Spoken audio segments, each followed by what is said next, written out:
Okay, so today, another video. And a lot of people asking me how I removed bearings. I know I've kind of done like a little bit of a video on this, but today we're going to be playing around with this 20-year-old HPI block here. I believe it was a 12E at one point. It doesn't actually say on there, but I believe that's what it was. And we're going to remove the bearings. And all we're going to need is an oven mitt and a propane torch. And an old cutting board. Hopefully I have enough propane left. And look at that, one match.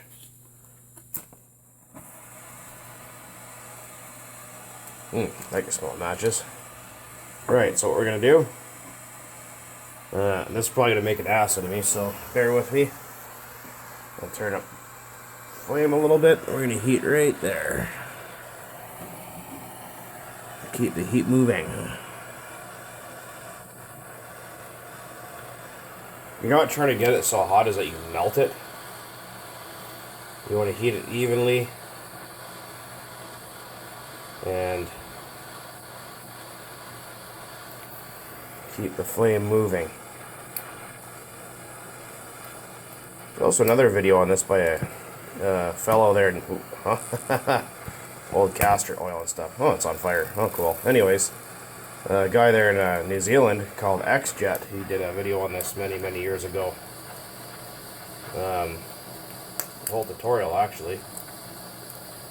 That noise you hear isn't anything bad. It's just the old oil kind of heating up and burning a little bit.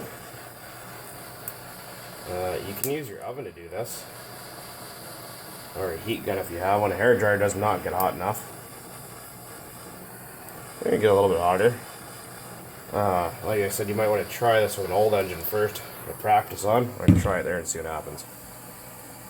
Okay, you might just get lucky. There's one bearing. I need pliers so I don't burn a hole in my countertop. What are we doing here? Okay.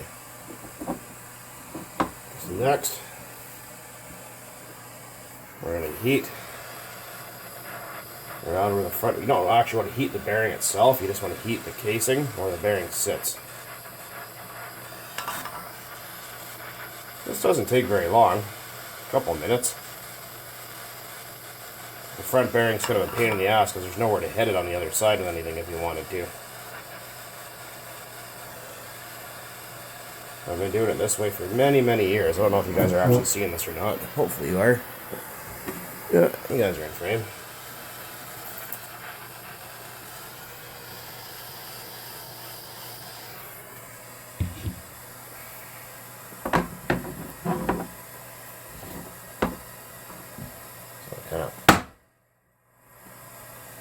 Oh, almost grabbed it. There. Woof. That freaking just reeks like old castor oil. Making my eyes sting. Another hole in the oven mitt. Well, excuse me. So there we go. The bearings are out. So all I did with the front one is you kind of aim, because the way this engine works or is designed, both bearings are the exact same size, so you can't use a wooden drift, like a wooden piece of doweling, to tap the bearing from the other side. So what I did is I took it and you hit like that down at an angle, and the bearing will just kind of fly out the front when you get it to the right temperature.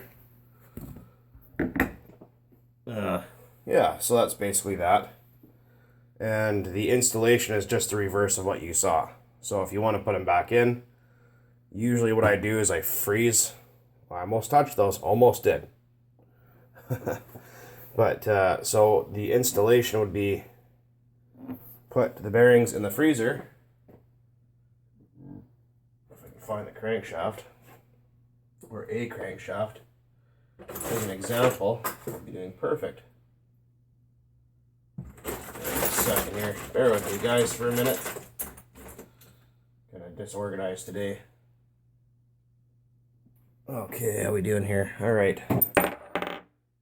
So we're going to use this random crankshaft I found. I think it's actually the correct one. So we're going to use, or put Oh, burning the crap out of myself. The bearing. Rear bearing on the crankshaft like that. And then you'd put this in the freezer for about an hour to chill down. Nice and cold. And then you'd put both bearings in there, front as well. The purpose of putting them in the freezer shrinks the metal, which might sound weird, but that actually does work. And then when you heat this will expand and they'll fit together perfectly. So now, what you do is you have your freezing cold crankshaft and bearing. Don't pick it up with pliers, obviously, because you can damage stuff. As you stick the crankshaft in and give everything a sharp, quick tug, and it'll seat the rear bearing in there, no problem. Works every single time. And often this is still hot enough and this is still cold enough where you can just set the front bearing in and it'll go right in all on its own. Maybe I'll make another video of that, because with this phone, I can't pause my videos because it's stupid. And unfortunately, the phone that I could pause with, which was my Galaxy S4, does no longer work. So you're going to have to deal with that. So there might be a part 2 to how to install bearings at a later date. Maybe today, maybe tomorrow, I'm not sure yet. But keep your eyes out. Anyways, guys, take it easy.